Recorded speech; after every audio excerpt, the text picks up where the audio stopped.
गोर लगै छी। हम चमचम मैथिली गीत में अहाँ समस्त मिथिलावासी के स्वागत करै छी।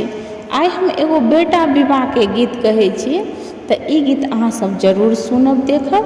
और जे केओ हमर चैनल पर नया है वो हमर चैनल के सब्सक्राइब जरूर करब। हमर गीत यदि नीक लागे तो हमर वीडियो के लाइक जरूर कर देबै।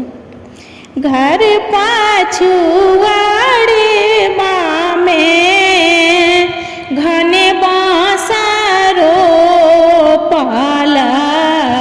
दुआरे चानन केरा गाछ है, ताहि पर ठाढ़ भेला दुल्हा दुलरुआ,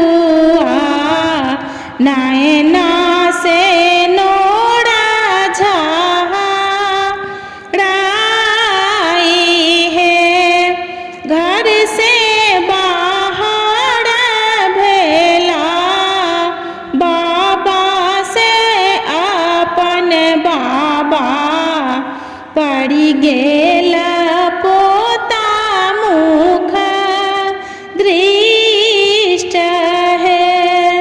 जुनि बाबू आहलू, जनि बाबू टहलू, नैना से झराई किया नोर है।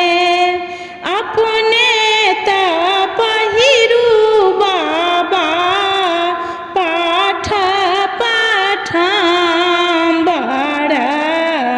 पोताल दक्षिणा का चीरा है। लाए लिया आहे बाबू पाठ पाठांबर, शुभ शुभ